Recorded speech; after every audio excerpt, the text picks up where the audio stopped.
আজকের এপিসোড বিএনপির গাড্ডায় পড়া নিয়ে। কেমনে বিএনপি গাড্ডায় পড়লো আর কেনই বা বিএনপি গাড্ডা থেকে আর উঠতে পারবে না, সেটা একটা ব্যাখ্যা হাজির করব। আমি এপিসোডটা হয়তো আগেই করতে পারতাম, তাহলে হয়তো রাজনৈতিক দল হিসেবে বিএনপির ক্ষতি একটু কম হইতো। এখন অনেকে কইতে পারেন, আপনি কি এমন তালে বড় এসে গেছেন যে আপনি কয়া দিবেন তারপরে বিএনপির ক্ষতি কম হবে? বিএনপি কি আপনার চেয়ে কম বুঝে? তা অবশ্য না, বিএনপি বেশি বুঝে, সবার তো বেশি বুঝে। হ্যাঁ, সেজন্য তার ইচ্ছে সব জায়গায় হারুপাট্টি হয়েছে। বিএনপির একটা ঐতিহাসিক দুর্বলতা ছিল, সেটা থেকেই বিএনপির যত সমস্যা শুরু। বিএনপি আসলে ঘুরে দাঁড়ায় আবার 90 দশকে। কেন ঘুরে দাঁড়ায় আর কেন আজকে পারতেছে না, সেটা আজকে আমরা বুঝবো। যদিও বিএনপি ওয়ালারা গালাগালি করবে, করুক, বিএনপির ভুল থেকে শিক্ষা নেওয়ার দরকার আছে অন্য রাজনৈতিক দলগুলার। বিএনপির ঐতিহাসিক দুর্বলতাটা কি ছিল? বিএনপির জন্ম শেখ মুজিবের জয় বাংলা হওয়ার পরে, ফুটে হয়ে যায় 1975 15 আগস্টে। তারপরে শেখ মুজিবের উৎখাত করলো গুটি কয় ইয়াং সেনা অফিসাররা, বাকশাল বিলুপ্ত হইল। এইটা যে একটা বিপ্লবী পরিবর্তন হইল, এটা কোনো রাজনৈতিক দল ওন করলো না, ধারণ করলো না, এমনকি জাসদও করলো না, চাইনিজ বামেরাও করলো না, যদিও এরা মুজিবের শাসনের বিরুদ্ধে লড়াই করেছে। এই রাজনৈতিক শূন্যতা পূরণ করলো এইসব বিএনপি। অ্যান্টি আওয়ামী লীগ সবাই যাইয়া জড়ো হইল বিএনপিতে। এই যে মুক্তে পাইয়া যাওয়া পলিটিক্যাল সাপোর্ট, সেটাকে বিএনপি কনসলিডেট করতে পারলো না, করলো না, মানে যেটাকে কয় সংহত করা। সারা দেশে তো anti Mujib, anti Baksal sentiment. এরকম অবস্থায় বিএনপি গণমানুষের বিপুল সমর্থন পাইতে থাকলো। জিয়াউর রহমানও কর্মঠ নেতা ছিলেন, সারা দেশে পায়ে হেঁটে জনসংযোগ করতেন, তত্তর করে সংগঠন আগাইল। আর জিয়া তখন ক্ষমতায়। সরকারি দলের তো কিছু সমস্যা থাকে, তারা ক্ষমতা বলয়ের মধ্যে থাকে জন্য এক ধরনের আত্মতুষ্টিতে ভোগে, লড়াইয়ের স্পৃহা থাকে না, লড়াইয়ের ক্ষমতাও থাকে না।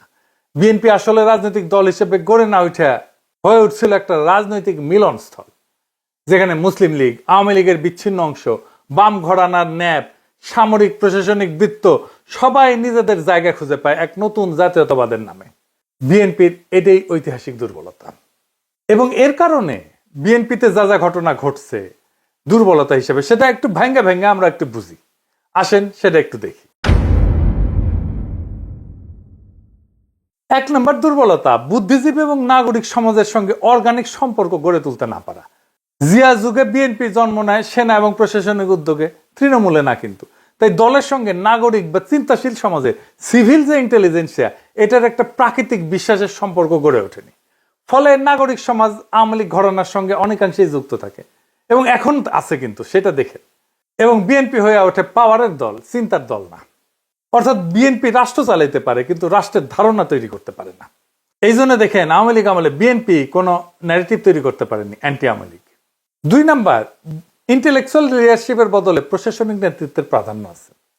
জিয়া নিজেই সামরিক বাহিনী থেকে আসছে, তার চারপাশে ছিল আমলা, সেনা কর্মকর্তা, মুসলিম লীগ ঘরানার রাজনীতিবিদ। ফলে দলটা প্রশাসনিক শৃঙ্খলা এবং বাস্তব নীতির মধ্যে আটকা যায়, তাত্ত্বিক বিতর্ক বা সাংস্কৃতিক রাজনীতি গড়ে ওঠে না। যেমন ধরেন সালাউদ্দিন সাহেব, সে কিন্তু একজন আমলা ছিল, ব্যুরোক্রেট, হ্যাঁ, বিসিএস দেওয়া ব্যুরোক্রেট, পলিটিশিয়ান না কিন্তু। আওয়ামী লীগের এটা ছিল না।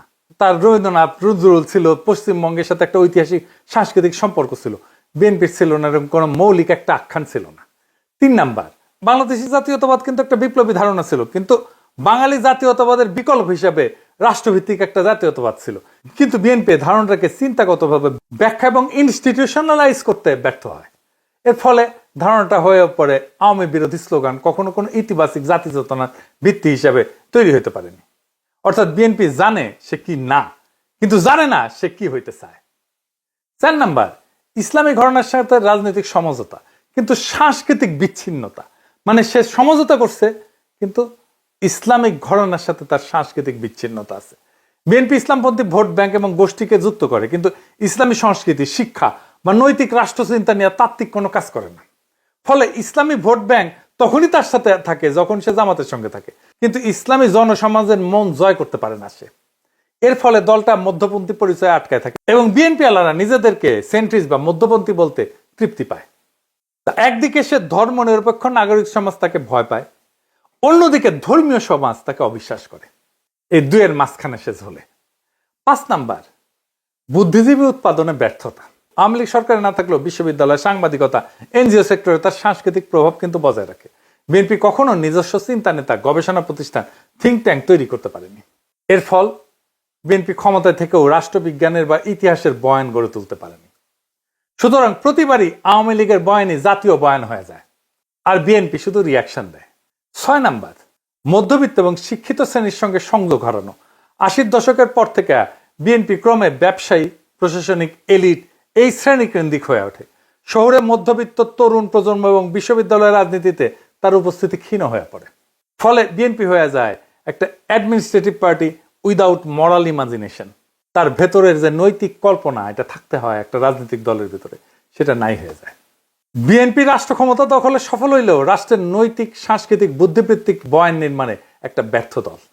এটা এমন একটা রাজনৈতিক সংগঠন যার ইডিওলজিক্যাল সফটওয়্যার সবসময় দাঁড় করা, কখনো সামরিক শৃঙ্খলা থেকে, কখনো ইসলামপন্থীদের থেকে, বা কখনো আওয়ামী বিরোধীদের থেকে, বা কখনো আওয়ামী লীগ থেকেই। পরিণতিতে এই দলটা পতিত হয় একটা পরিচয়ের সংকটে পড়া দল হিসাবে। বিএনপি জানে সে আওয়ামী লীগ না, কিন্তু জানে না সে আসলে নিজে কি। ইসলামপন্থীদের কাছে অপর্যাপ্ত, নাগরিক সমাজের কাছে অগ্রহণযোগ্য, তরুণ প্রজন্মের কাছে অপ্রাসঙ্গিক।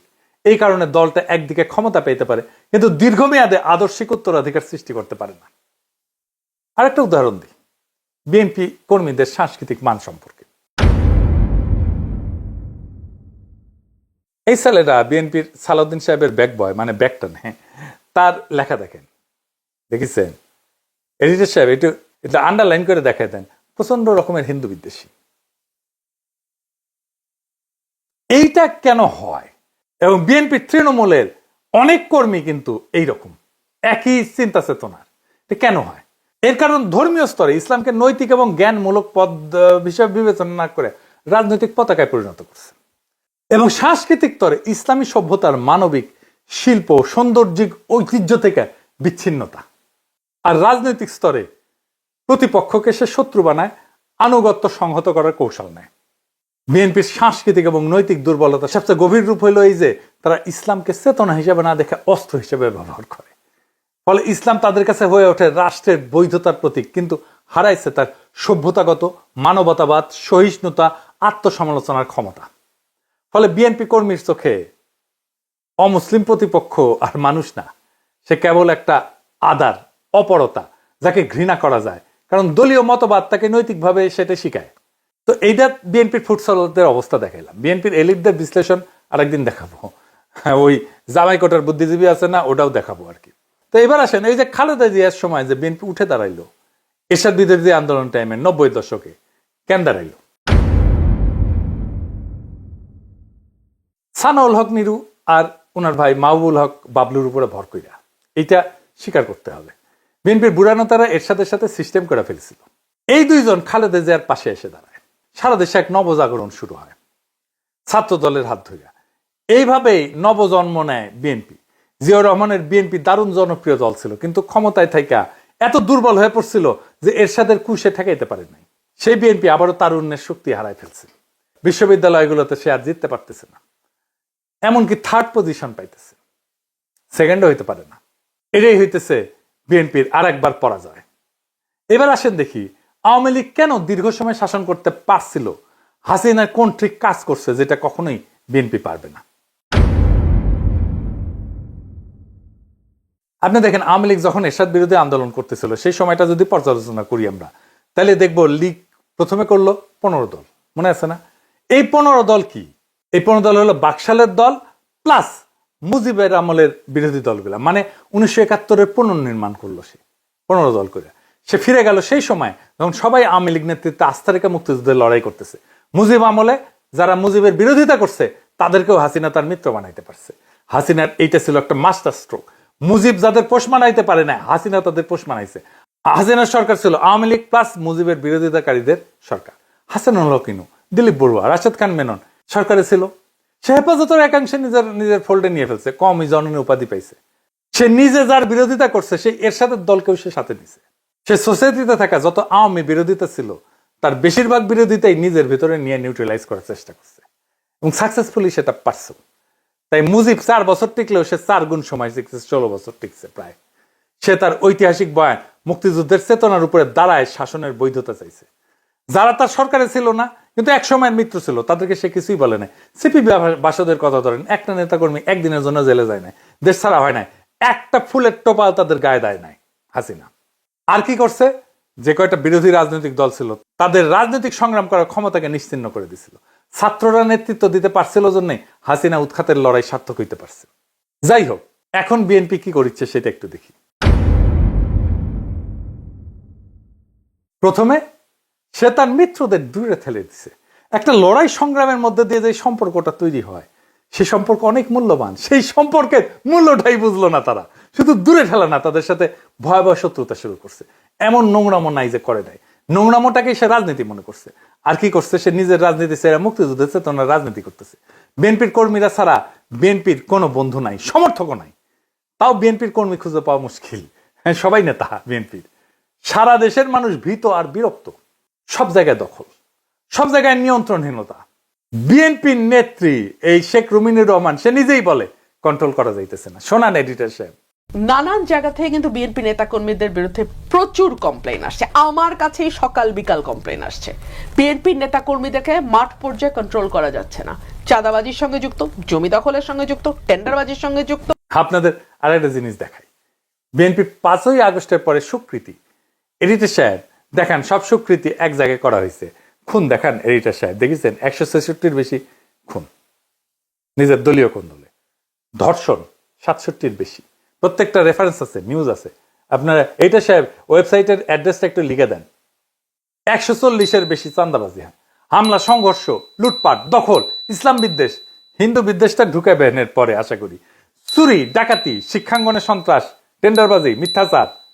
দেখেছেন এই দল ক্ষমতায় আসবে, এটা আবার চিন্তা করে।